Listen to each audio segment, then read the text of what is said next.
This is a blog, read out loud. It's hosted by the Bible Project. And personally, I've been following the Bible Project for a couple of years now.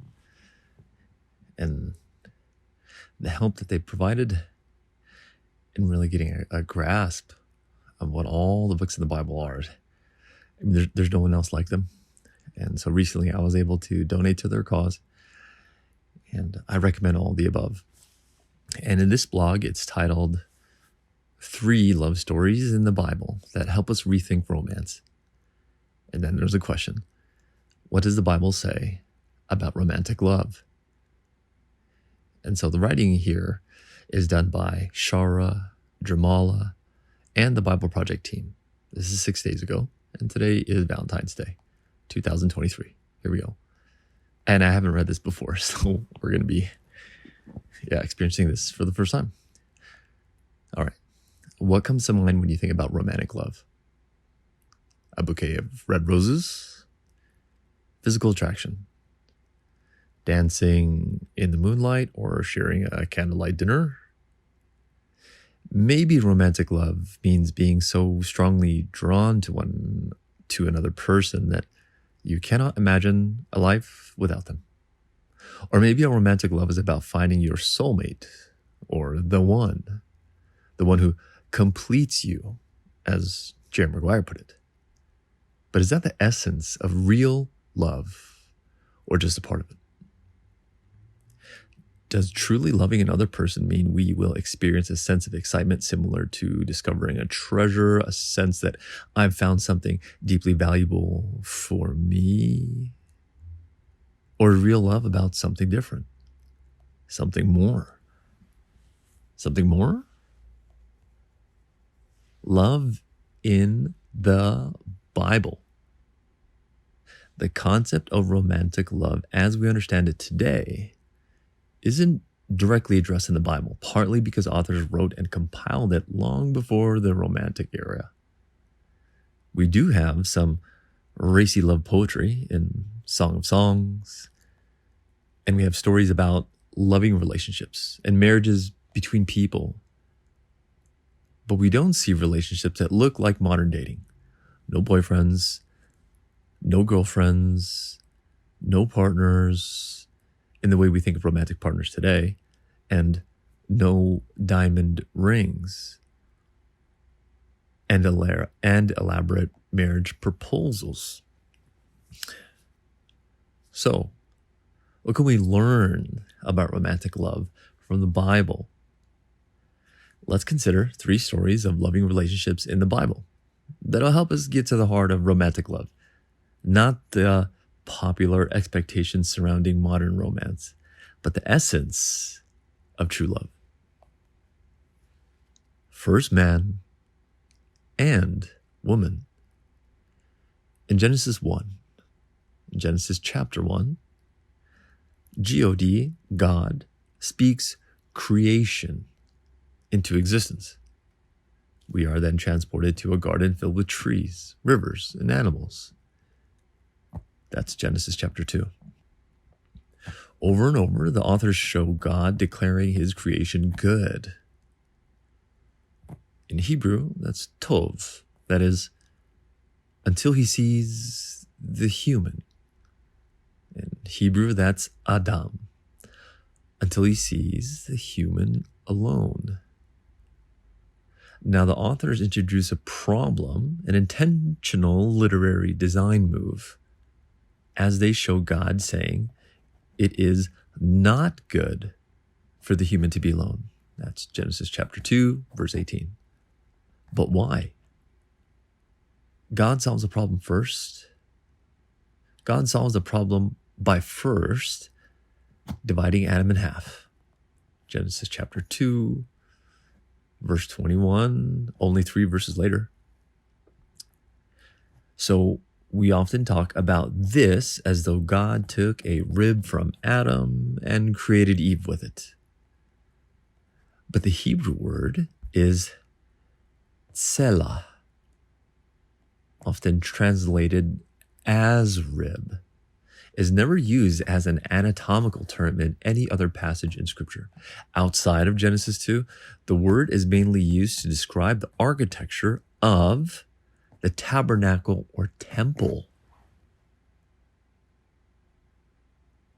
E.g., Exodus 25 to 38, 1 Kings chapter 6 through 7, Book of Ezekiel chapter 41.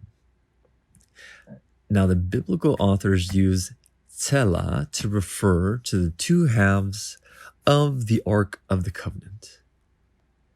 The two halves of the temple and the two halves of the New Jerusalem. So God's creation of Eve is a process of dividing Adam in half and then building Eve from one side of him. We get a portrait of two humans, each one half of a united whole, deeply dependent on each other.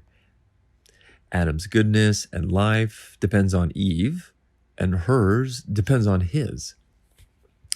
Then God calls this woman an ezer kanegdo. The Hebrew word ezer might be translated as help, but it does not mean what we often assume. An ezer is not a lesser assistant or helper, as much as it is someone who plays a mutual role of the indispensable other, a strong and wise guide, without whom the intended good cannot happen. The only other character in the Bible given this title, Etzer, is God himself. Not your average helper, right? For the second Hebrew word, kanegdo, we might use a metaphor of mirroring to get the core idea. A helpful paraphrase of Genesis chapter 2, verse 18 might be, it is not good for the human to be solitary. I will make one who can deliver him from his inability to fulfill the divine commission alone, one who mirrors him. The biblical authors are presenting this bonded, united relationship between two people as God's good design for humanity. The quote-unquote one flesh of Genesis chapter 2, verse 24 transcends the union of the sexual act, though that is one way the one flesh unity may be experienced. So how is this idea different from the you complete me sentiment? Adam and Eve, quote-unquote, complete one another, not by satisfying each other's personal desires, but by becoming unbreakable partners who seek the other's well-being. Today's popular understanding of romance rarely gets past the satisfy my desires sense of love.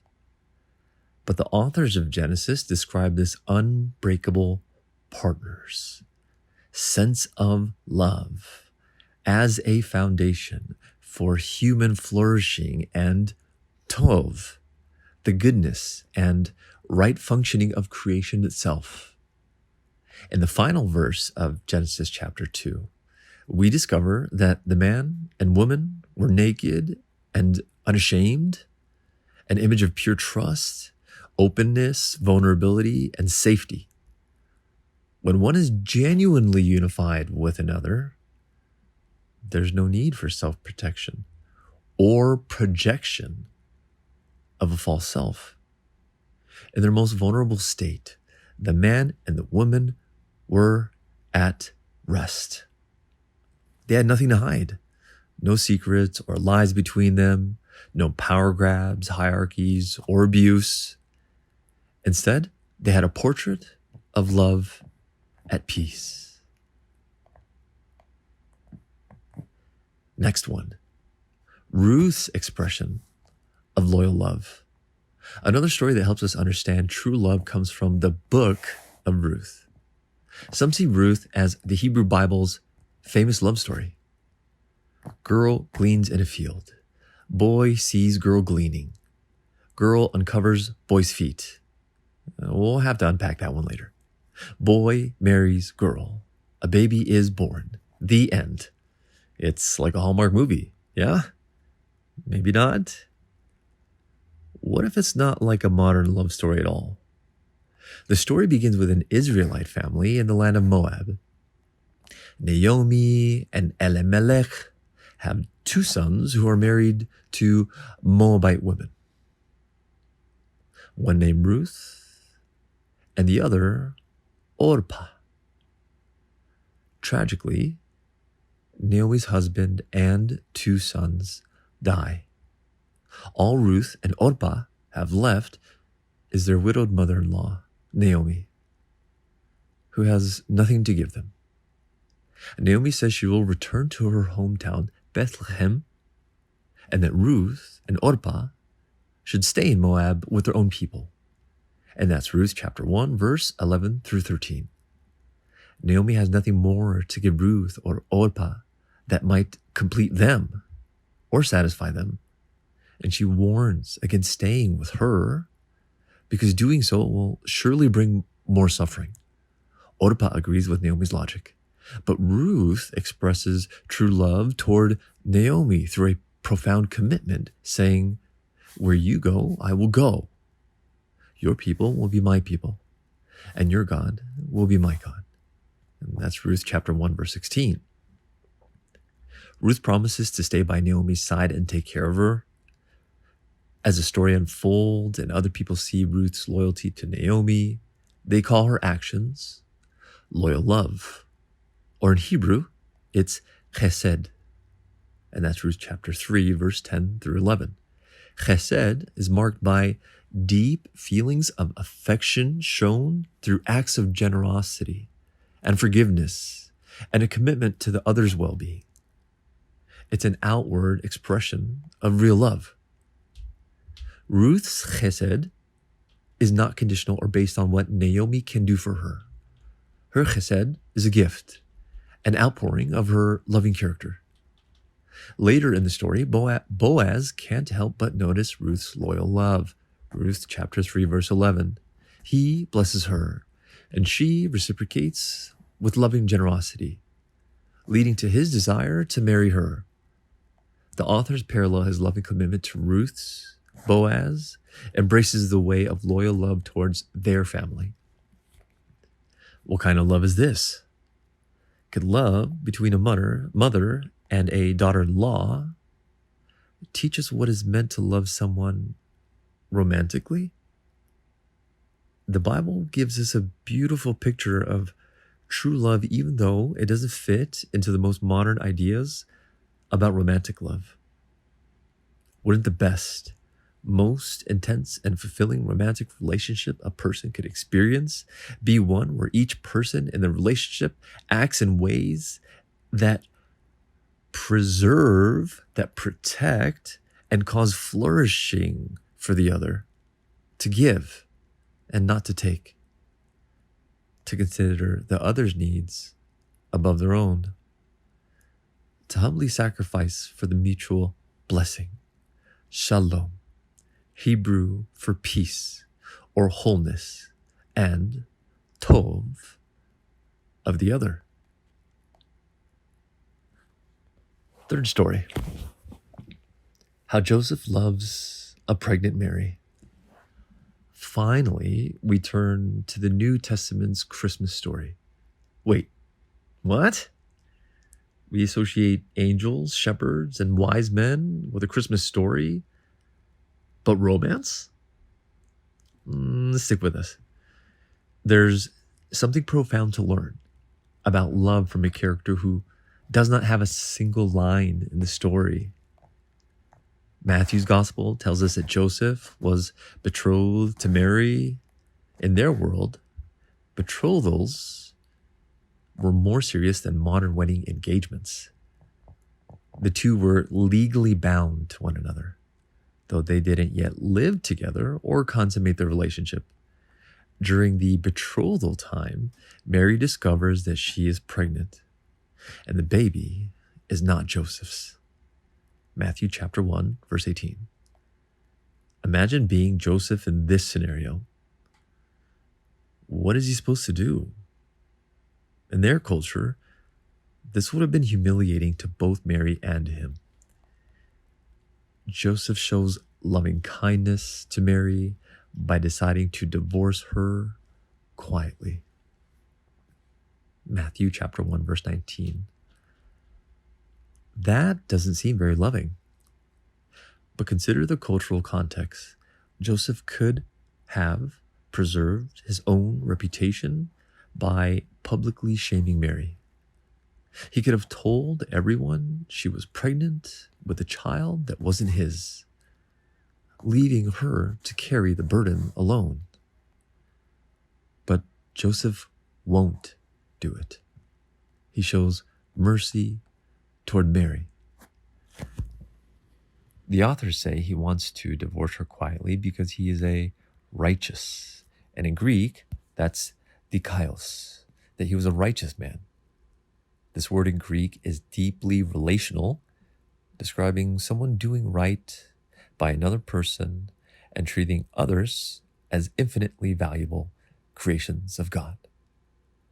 What could be more loving than treating someone with mutual respect and acknowledging that God built them for honor, blessing, and endless loving kindness? Joseph wishes Mary no harm. He chooses to care for her. Joseph is later awakened by a messenger, an angel, who instructs him not to divorce Mary. For Joseph, a quick and quiet divorce instinctively looked best for everyone involved, but Joseph chooses to trust the angel and, again, acts in a way that cares for and blesses or gives life to Mary, a picture of true love. Most of us aren't getting angelic instructions about who to stay romantically involved with. Wouldn't that be nice? But we can still choose to act in love toward others in the way that Joseph did. Are we loving another person because of what they can do for us?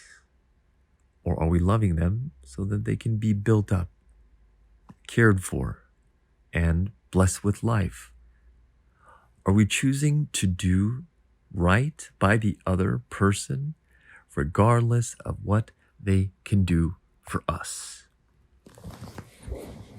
Ooh, we have one more story. This one is Jesus displays the ultimate example of love. We began our journey in a garden, and we conclude in a garden to see one of the greatest ever examples of real life. In the Garden of Gethsemane, Jesus is facing certain death. He's been betrayed, and the killers are closing in. He can stay true to what God has asked him to do, which includes being brutally murdered. Or he can break from God's will and either fight back with violence or simply run away. And he wrestles with a choice. Quote, "Please remove this cup or this responsibility from me."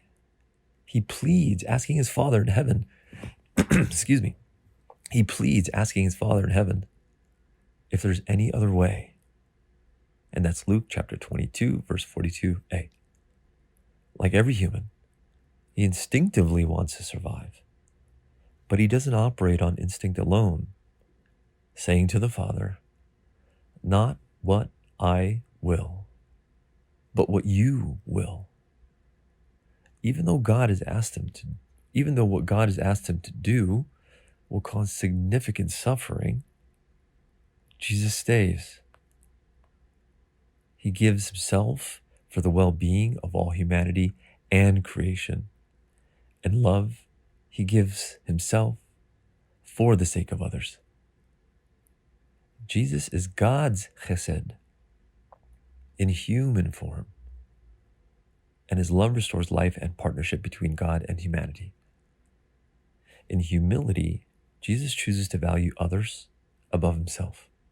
He does not look to his own interest, but instead to the interests of the others. and examples in Philippians chapter 2, verse 3 through 4. This kind of love asks, what is best for the other? How can I best care for and bring life to the other? The Apostle John says, this is how we know what love is. Jesus Christ laid down his life for us. And that's John 3:16.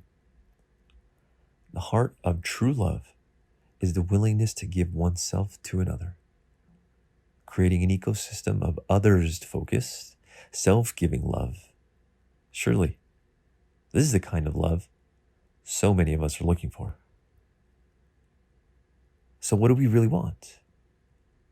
Those who remain skeptical towards popular ideas of romantic love might argue that the idea of finding the one or a single person who completes you for the rest of your life is ridiculous. After all, one person could not possibly satisfy all of your needs or make you happy or fulfill your deepest desires for the rest of your life. Biblical authors might very well agree with this conclusion. The stories in the Bible seem to collectively suggest that no single human can satisfy our needs, and the expectation to do all of that might end in disappointment and confusion. But what if that wasn't bad news? What if that self-focused approach is a trap and is not truly the romantic love we really want?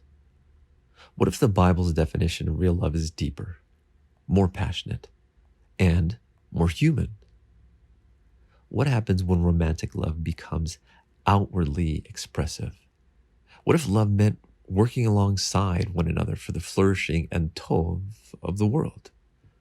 What if it meant doing right by the other person, even through suffering or at the expense of your immediate satisfaction? What if it meant taking actions to preserve and protect the other? What if romantic love was actually not something you fall into, but something you choose, something as difficult as it is fulfilling? Maybe this doesn't sound ideal. Roses and champagne and long walks on the beach seem much more appealing. Maybe love can start with feelings of attraction and desire, and maybe those initial feelings can expand and deepen when we're putting the other person's well-being above our own, while they are simultaneously doing the same for us. Could you imagine someone seeing you and all of your ordinariness and quirkiness and imperfection, and staying committed to you no matter what? And not just staying, but caring, forgiving, blessing, and loving without end, all while you're doing the same in return. In all our relationships, romantic and otherwise, may we look to Jesus and his ultimate example of what it means to love another person. What wondrous love is this? To lay down one's life for one's friends. And that's John 15, verse 13. Hope you guys enjoyed that. This blog was written by Shara Jamala in collaboration with Dr. Ben Turton. Additional scholar research and resources provided by Dr. Tim Mackey and Dr. Carissa Quinn. Copy edited by Kenzie Halbert Hohen with additional editorial support from Mike Fleming and Nina Simone. Bible Project blog is produced by Brad Woody. Maybe we should do more of these. Happy Valentine's Day.